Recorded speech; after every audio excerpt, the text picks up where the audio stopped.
आपका जीवन मंगलमय हो। परीक्षाओं में आपको अच्छे मार्क्स आएँ, आप अच्छे नंबर से पास करें, यही हमारा उद्देश्य है।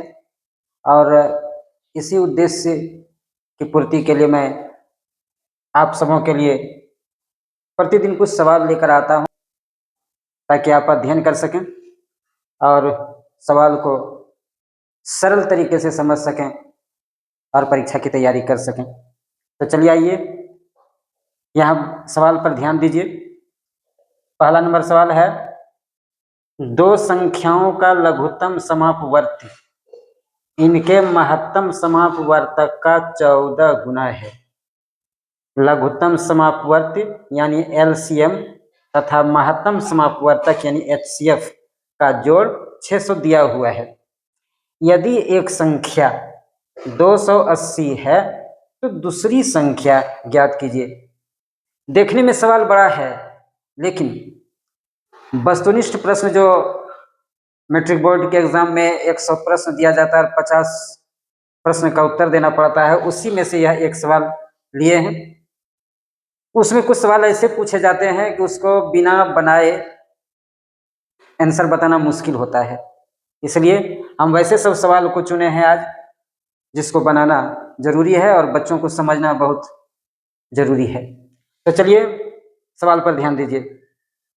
दो संख्याओं का लघुत्तम समापवर्त्य इनके महत्तम समापवर्तक का 14 गुना है, ये पहला शर्त है। सवाल में ये आपको दिया हुआ है। चलिए सवाल नंबर 1 को हल करते हैं, आप समझिए।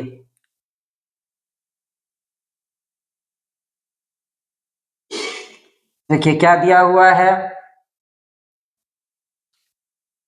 लघुत्तम समापवर्त इनके महत्तम समापवर्तक का 14 गुना है, यानी LCM यानी लघुत्तम समापवर्तीय वो है महत्तम समापवर्तक का 14 गुना यह है। आप 14 से इसको गुना कीजिएगा तब बराबर होगा, यानी इसको 14 से गुना कीजिए, इसको 1 मान लीजिए, यह आपको दिया हुआ है। अब आगे बढ़िए। लघुत्तम समापवर्त तथा महत्तम समापवर्तक का जोड़ दिया हुआ है कितना, 600 दिया हुआ है। क्योंकि LCM प्लस HCF बराबर आपको 600 दिया हुआ है। चलिए आगे बढ़िए। अभी हम सवाल में कुछ नया नहीं किए हैं, जो आपको दिया हुआ है वही लिखे हैं। चलिए यहाँ पर LCM और HCF का जोड़ आपको 600 दिया है। LCM का मान देखिए यहाँ कितना दिया हुआ है, तो इस LCM के बदले आप इसको 14 इंटू HCF लिख सकते हैं और प्लस HCF बराबर 600। कहाँ से लिखे, 1 से लिखे। अब देखिए यहाँ पर आपका ये 14 HCF हुआ और जोड़ 1 HCF, इसको कितना लिख सकते हैं, 15 HCF लिख सकते हैं कि नहीं, और बराबर 600। इसलिए क्या हो गया, HCF यहाँ पर गुना है, 15 उधर जाएगा, भाग लगेगा, यानी 15। इसको कटाइए, 15 चौके 60 और 1 0 यानी के 40 हुआ। 40 क्या निकला आपका, HCF। अब देखिए क्या कहता है,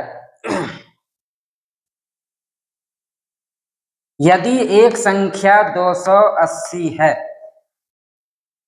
तो दूसरी संख्या ज्ञात करें। आप यहाँ पर LCM ज्ञात कर लीजिए, आपको HCF ज्ञात हुआ है, इसीलिए LCM बराबर वहां कितना निकला था, 14 इंटू HCF बराबर 14। HCF का आपका कितना निकला, 40 और 14 चौके 56 यानी 560 हुआ LCM। अब एक सूत्र होता है, ध्यान रहे, दूसरी संख्या निकालना है, इसीलिए दूसरी संख्या बराबर एक फॉर्मूला होता है एलसीएम गुना HCF बटे पहली संख्या, यानी दो संख्याओं का गुणनफल उसके महत्तम समापवर्तक के गुणनफल के बराबर होता है। दो संख्याओं का गुणनफल उसके महत्तम और लघुत्तम समापवर्ती के गुणनफल के बराबर होता है। उसी पर ये फॉर्मूला बना है आपका। एलसीएम कितना है? एलसीएम कितना निकला है? 560 गुना HCF आपका कितना निकला है? 40। और पहली संख्या कितना है? 280। अब इसको आप कटाइए, 1 0 1 0 कटा दीजिए, फिर 4 सते 28 कटाइए, और उसके बाद इस 7 से 7 8 56 और 1 0 अर्थात दूसरी संख्या 80 हुआ। दूसरी संख्या यहाँ पर 80 ज्ञात हो गया। इस तरीके से ऐसे सवाल यदि ऑब्जेक्टिव क्वेश्चंस में पूछे जाते हैं तो ऐसे रफ में बना करके हल करके आंसर ज्ञात करना पड़ेगा। चलिए अब सवाल नंबर 2 पर आगे बढ़ते हैं। सवाल नंबर 2 है 64 के वर्गमूल को, क्या है? 64 के वर्गमूल को 64 के घनमूल से भाग करने पर मान क्या होगा? प्रायः बच्चे ऐसे सवाल को देखकर घबरा जाते हैं, लेकिन घबराने की आवश्यकता नहीं है। इसको देखिए कैसे हल करते हैं, बिल्कुल आसान है, घबराने की बात नहीं है। देखिए सवाल नंबर 2 को क्या लिखा हुआ है? 64 के वर्गमूल को आप लिखिए 64 का वर्गमूल। फिर आइए 64 के घनमूल से भाग करने पर, 64 का घनमूल ऐसे लिखते हैं। चलिए इसका अभाज्य गुणनखंड कीजिए, 2 गुना 2 गुना 2 गुना 2 गुना 2 गुना 2। देखिए 2 दूने 4 दूने 8 दूने 16 दूने 32 दूने 64। और नीचे इसका भी अभाज्य गुणनखंड कीजिए, 64 ही है। 2 गुना 2 गुना 2 गुना 2 गुना 2 और गुना 2, 2 दूने 4 दूने 8 दूने 16 दूने 32 दूने 64। इसका घनमूल लीजिए।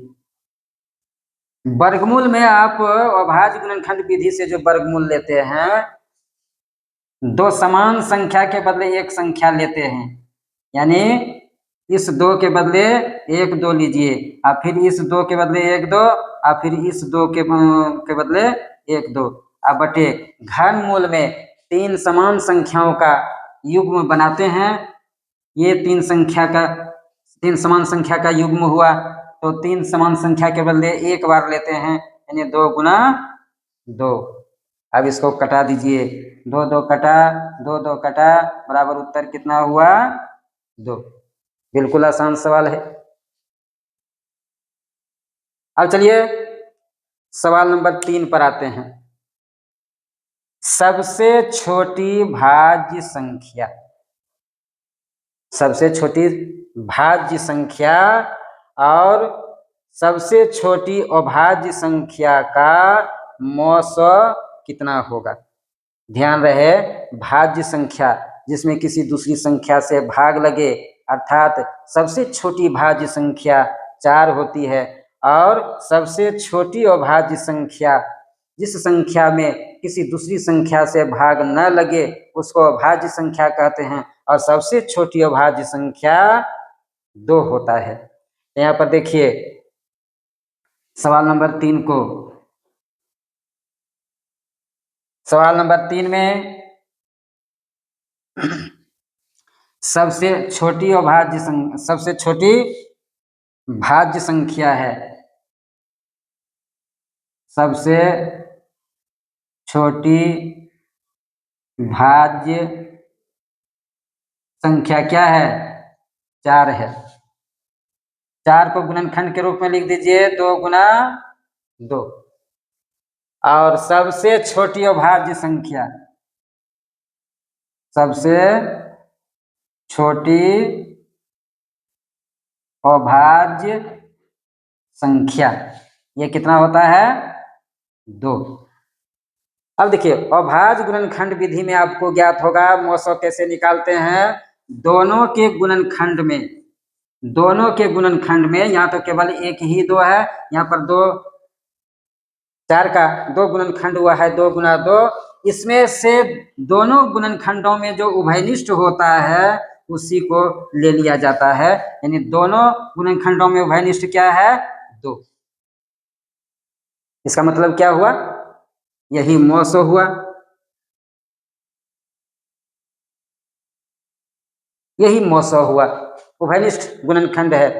तो सबसे छोटी भाज्य संख्या और सबसे छोटी भाज्य संख्या का मौसो कितना हुआ? 2। अब सवाल नंबर 4 पर आइए।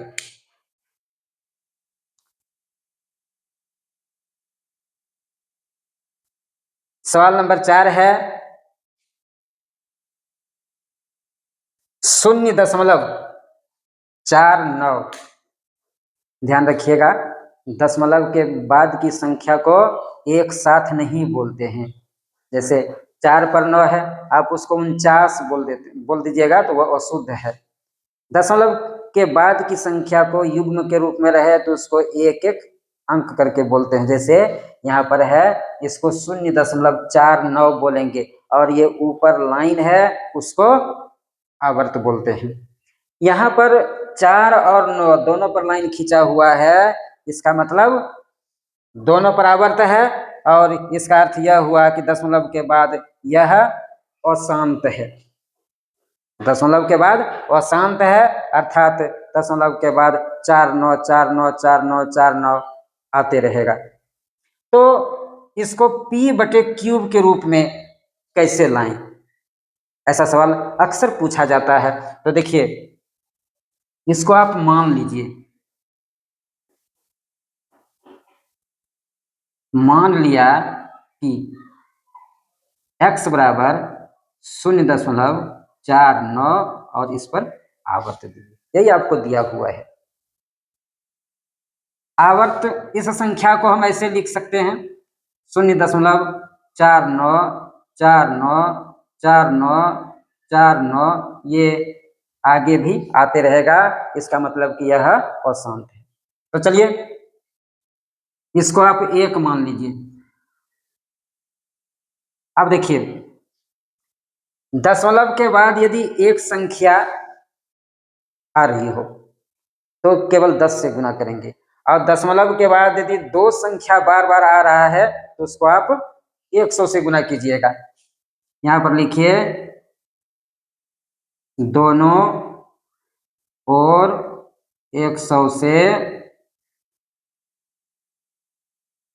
गुना करने पर, दोनों और 100 से गुना करने पर इसको आप क्या लिख सकते हैं 10x, और इसको जो 100 से गुना कीजिएगा तो दशमलव, चूंकि यहाँ 2 जीरो है तो दशमलव के बाद ये दशमलव जो है 2 अंक पीछे हटेगा, अर्थात यह क्या हो जाएगा 49.49494949 या आते रहेगा। यहां तक तो आपको कोई दिक्कत नहीं होनी चाहिए। अब देखिए आगे बढ़िए, इसको ऐसा लिख सकते हैं आप 49 प्लस 0.49494949 डॉट डॉट। देखिए तो अब आप क्या कर सकते हैं, इसको एक टर्म और आगे बढ़िए 49, इसको रहने दीजिए। आप प्लस देखिए तो ये जो आपको है इसके बदले हम x लिख सकते हैं क्या? कहिए क्यों?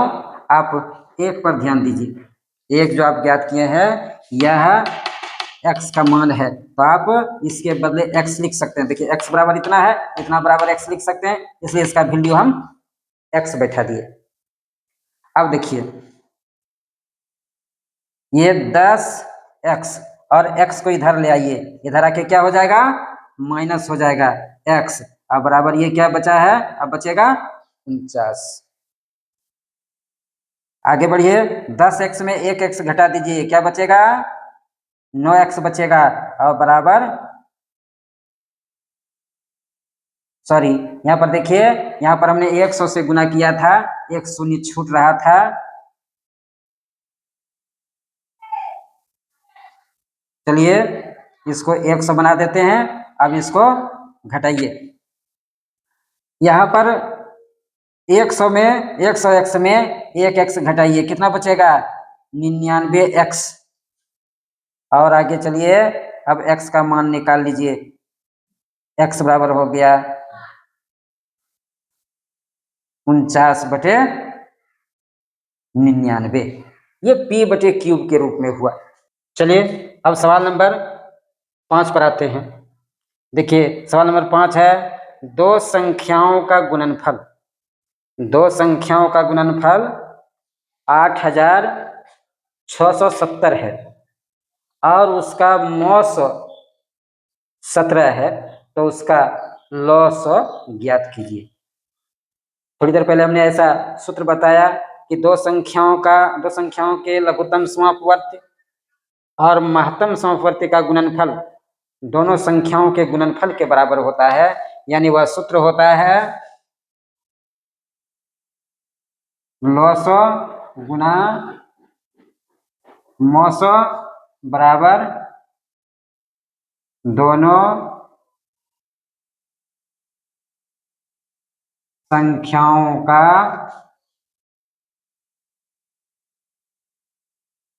गुणनफल। लॉस और मौसा का गुणनफल दोनों संख्याओं के गुणनफल के बराबर होता है। चलिए आपको क्या दिया हुआ है? मौसा दिया हुआ है, लॉस निकालना है। मौसा यहाँ पर 17 लिखिए और दोनों संख्या का गुणनफल कितना दिया हुआ है? 8670। एक टर्म आगे बढ़िए, लॉस बराबर लिखिए। देखिए यहाँ पर गुना है, 17 को उधर ले जाइए, भाग लगेगा, यानी 8670 और बटे 17, 17 से कटाइए, 17 पचे 85, बचा एक पर 7 उतरेगा, 17, 17 1 17 और फिर ये 0, अर्थात ये 510। लघुत्तम समवर्ती आपका कितना हो गया? 510। ये सारा सवाल बोर्ड परीक्षाओं में पूछा हुआ सवाल है और आशा करते हैं कि मेरे द्वारा बताया गया सवाल आप लोग को अच्छी तरह से समझ में आ रहा होगा।